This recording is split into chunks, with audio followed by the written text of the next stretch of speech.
These are the stories of America's most iconic taxi, a car that quietly conquered an entire industry, then vanished almost without a trace. For decades, if you got into a taxi anywhere in America, there was a good chance you were riding in the exact same car, the Checker Marathon from Checker Motors Corporation. Picture this: it's 1965, and over a quarter of all taxis in America are built by the same small company in Kalamazoo, Michigan. In New York City alone, 8,000 of these yellow workhorses prowl the streets. This wasn't some automotive giant like General Motors, or Ford dominating through mass production and marketing muscle. This was Checker Motors Corporation, America's smallest full-scale automobile manufacturer, and they had cracked the code on something nobody else understood. But why did taxi fleets refuse to buy anything else? And how did a company that barely built 8,000 cars a year become the backbone of American urban transportation? The story begins with a problem that stumped the entire automotive industry. Taxi service in the 1920s and 30s was brutal work. Cars ran 24 hours a day, 7 days a week, carrying heavy loads through stop-and-go traffic on potholed city streets. Regular passenger cars from Detroit's Big Three automakers simply couldn't handle it. Fleet operators watched expensive sedans wear out in months, not years. Taxi companies needed something different. Vehicles built like industrial equipment, not consumer products. They needed massive rear seats for passengers, enormous trunks for luggage, bulletproof reliability, and easy maintenance access. Most importantly, they needed consistency. Fleet operators hated when manufacturers changed designs every few years, forcing them to stock different parts and retrain mechanics. Enter Morris Markin, a Russian immigrant from Smolensk who arrived at Ellis Island in 1912 with borrowed money and spoke no English. After working his way up in the violent Chicago taxi wars, complete with firebombs and gangster turf battles, Markin founded Checker Cab Manufacturing Company in February 1922. Building on his earlier ventures with Commonwealth Motors and Markin Automobile Body, he had support from automotive financier E. L. Cord of the Auburn-Cord-Duesenberg Empire. When labor disputes turned dangerous, he moved operations to the quiet town of Kalamazoo, Michigan, where something remarkable happened. Instead of trying to build cars for everyone, Checker focused obsessively on one customer: taxi fleets. While Detroit chased consumer trends and annual styling changes, Checker engineered vehicles specifically for commercial duty. Their frames were stronger, their suspensions more robust, their interiors more spacious. Every design decision prioritized durability over beauty, function over fashion. The breakthrough came in 1956 with the A8 body style, a design so perfect for taxi service that Checker barely changed it for the next 26 years.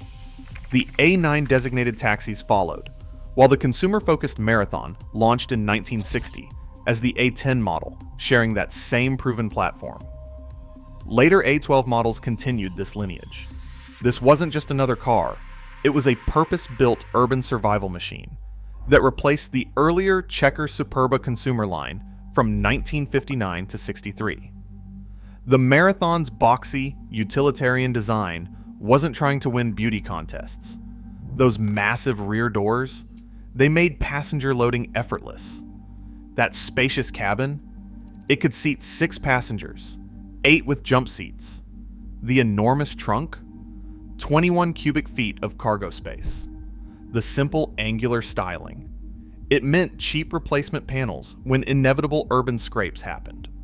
For larger operations, Checker also built the Aerobus, an extended 6 to 12 passenger variant that dominated airport shuttle and limousine services. But the real genius was under the hood and chassis. Checker used off-the-shelf components from major suppliers, General Motors engines, Ford transmissions, but assembled them in frames built like tanks. Mechanics could fix them with standard tools and parts. Fleet operators could keep the same inventory for decades. Most importantly, these cars just wouldn't die.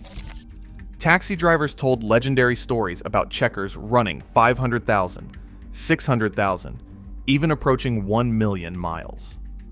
Earl Johnson, who operated the last checker in regular New York service, replaced his engine 3 times in nearly 1 million miles of city driving. When that car finally retired in 1999, it sold at Sotheby's auction in December 1999 for $134,500, more than 10 times what a new one had cost. By the 1960s, Checker had achieved something unprecedented in the automotive world. They dominated their market not through size or marketing, but through pure utility. Taxi companies in New York, Chicago, Boston, and dozens of other cities wouldn't consider buying anything else. The yellow Checker became as synonymous with American cities as hot dogs and skyscrapers. The company's success was built on an almost anti-automotive philosophy. While Detroit celebrated planned obsolescence and annual model changes, Checker celebrated consistency. The same basic design served from 1956 to 1982. Parts interchangeability was legendary. Components from a 1960 Marathon could often fit a 1980 model. For fleet operators managing hundreds of vehicles, this consistency was worth its weight in gold. Checker's Kalamazoo factory employed about 1,000 workers at peak production, building between 7,000 and 8,000 cars annually. For 60 years, they posted unbroken profits, an almost impossible feat in the notoriously cyclical automotive industry. They weren't chasing volume.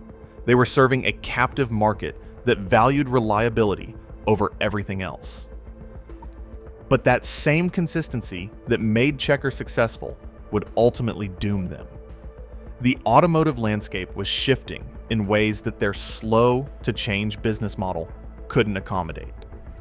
The 1973 energy crisis hit taxi operators hard.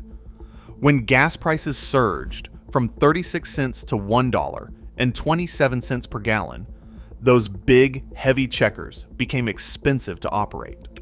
Worse, the big 3 automakers started fighting back. As Detroit lost market share to smaller, more fuel-efficient imports, General Motors, Ford, and Chrysler began offering aggressive fleet pricing to taxi companies. Suddenly, taxi operators could buy modified passenger cars for thousands less than purpose-built checkers. New safety and emissions regulations added costs that Checker's small scale couldn't absorb. By the mid-1970s, a marathon cost almost $5,000, pricing many fleet operators out of the market.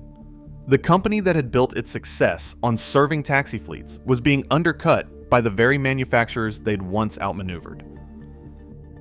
David Markin, Morris's son, who took over after his father's death in 1970, tried desperately to modernize. In 1977, former GM president Ed Cole and East Coast Cadillac dealer Victor Potamkin bought half the company for $6 million, bringing fresh ideas and capital. But Cole died in a plane crash near Kalamazoo just months later, taking their modernization hopes with him. The end came quickly. Sales dropped to just 3,200 cars in 1981, the company's first financial loss in nearly 50 years. When David Markin asked UAW workers to accept pay cuts to keep the line running, they refused. On July 12, 1982, the final checker rolled off the Kalamazoo assembly line, an A11 taxi painted in classic Chicago green and ivory livery. The 60-year run was over. In a cruel irony, 6 months after production ended, the People's Republic of China called wanting to order 5,000 checkers per year indefinitely. By then, it was too late. The tooling had been scrapped. The dies were rusting in weeds behind the factory, and the assembly floor had been converted to storage space. The last working checker taxi in New York City retired on July 27, 1999, Earl Johnson's million-mile marathon, which had carried passengers including Muhammad Ali, Jacqueline Onassis, and Walter Cronkite through 2 decades of city service. Today, fewer than 2,000 checker marathons survive from the 250,000 built over the company's lifespan. The final checker, that 1982 A11 taxi, sits pristine in the Gilmore Car Museum in Michigan, with fewer than 10 miles on its odometer. A monument to an automotive philosophy that prioritized substance over style, function over flash. For over 2 decades, this uncompromising approach had made one small Michigan company the king of American urban transportation. The Checker didn't just build taxis, they built the definitive taxi. Even today, when most people picture a classic American cab, they're visualizing that distinctive checker silhouette. If you enjoyed the video, give it a like, subscribe to the channel, and join our community. Thank you for watching.